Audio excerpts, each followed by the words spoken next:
Hello les amis, je vous retrouve pour une nouvelle vidéo sur le football et la Ligue Europa 2025-2026 et je vais vous présenter le match Nottingham Forest contre Aston Villa. C'est un match qui a lieu ce jeudi 30 avril 2026 à 21h pour le compte des demi-finales.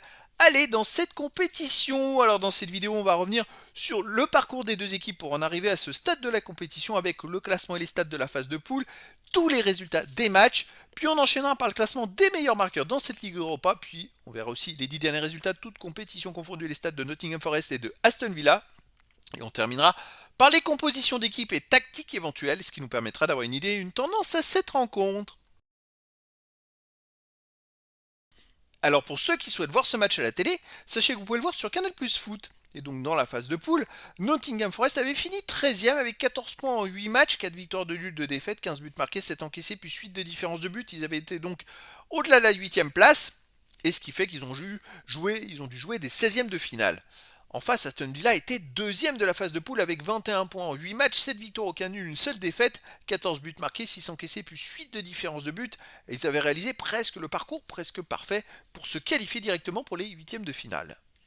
Au niveau des résultats, Nottingham Forest a fait dans la phase de poule 2-2 au Betis Séville, ils ont perdu contre le FC Midtjylland 3-2, ils ont battu FC Porto 2-0, ils ont fait 0-0 à Sturm Graz, ils ont battu Malmö FF 3-0, ils ont gagné 2-1 au FC Utrecht, ils ont perdu 1-0 à Braga, ils ont gagné 4-0 contre Ferencváros au match aller de 16e de finale. Ensuite, match retour, ils ont gagné 3-0. Ça c'est à Ferencváros, c'était en poule. En 16e de finale, ils ont gagné 3-0 à Fenerbahçe, ils ont perdu le match retour chez eux 2-1. Mais bon, avec la belle victoire à l'aller, ça suffit. En huitième de finale, Rebelote, ils perdent chez eux 1-0 et ils gagnent 2-1 le match retour. Je crois qu'ils gagnent au tir au but. Et contre Porto, en quart de finale, ils font un partout à Porto, ils gagnent 1-0 au match retour. Donc une équipe quand même très accrocheuse quand on voit les derniers résultats. Aston Villa de son côté en poule a battu Bologne 1-0, ils ont gagné 2-0 au Feyenoord Rotterdam, ils ont perdu 2-1 à Go Ahead Eagles, ils ont battu le Maccabi Tel Aviv 2-0, puis Young Boys Bern 2-1, ils ont gagné au FC Bâle 2-1, ils ont gagné à Fenerbahçe 1-0, puis battu le RB Salzbourg 3-2. En huitième de finale, ils ont gagné 1-0 à Lille, puis 2-0 le match retour. Et en quart de finale, ils ont gagné 3-1 à Bologne et 4-0 le match retour. Donc voilà, c'est le favori pour la victoire finale dans cette compétition. Au niveau des meilleurs marqueurs, pour Nottingham Forest, il y a le meilleur premier ex-aequo, Igor Jesus avec 7 buts. Ensuite, 10e ex-aequo, 9e ex-aequo, Watkins d'Aston Villa est à 4 buts. Et puis un peu plus loin, 29e ex-aequo, McGinn d'Aston Villa est à 3 buts.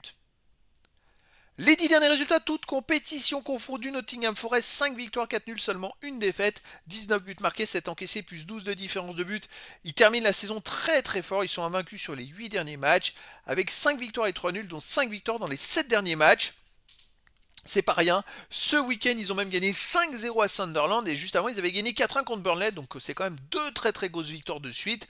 À la maison, donc ils ont gagné 4-1 contre Burnley, 1-0 contre le FC Porto. Ils ont fait un partout contre Aston Villa. Et oui, les deux équipes se sont affrontées en championnat en première ligue le 12 avril dernier et il y a eu un partout. Ah, c'est très intéressant ça. Et sinon, ils ont fait 0-0 à domicile contre Fulham et perdu 1-0 contre le FC Midtjylland. C'est vrai qu'ils restent quand même sur des très bons résultats. Ils sont en forme en ce moment. Aston Villa de son côté sur les 10 derniers matchs, 6 victoires, 1 nul, 3 défaites, 19 buts marqués, 13 encaissés, plus 6 de différence de but. Ils ont perdu ce week-end à Fulham 1-0 alors qu'avant ils avaient fait 5 victoires et 1 nul dans les 6 matchs précédents, toutes compétitions confondues. À noter qu'ils ont joué justement aussi contre Sunderland le 19 avril, ils ont gagné 4-3 de justesse chez eux. Alors que là, Nottingham Forest ce week-end, ils ont gagné 5-0 à Sunderland. La petite comparaison, voilà, c'est quand même important. À l'extérieur, donc Aston Villa reste sur une défaite à Fulham 1-0. Sinon, ils ont fait un partout à Nottingham Forest, le match en championnat. Ils ont gagné 3-1 à Bologne. Ils ont aussi perdu 3-1 à Manchester United et gagné 1-0 à Lille. Des résultats un peu en dents de scie à l'extérieur. Est-ce que c'est la chance de Nottingham Forest? Personnellement, écoutez, je verrais bien une victoire de Nottingham Forest 2-1 face à Aston Villa, mais dans le foot, tout est possible.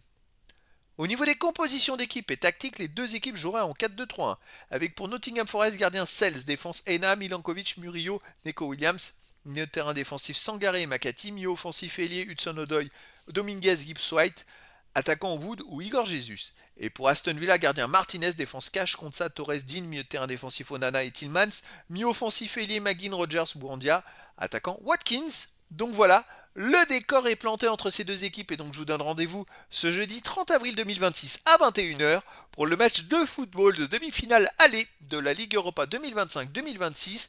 Nottingham Forest reçoit Aston Villa. Voilà les amis, je vous dis à très bientôt pour une nouvelle vidéo.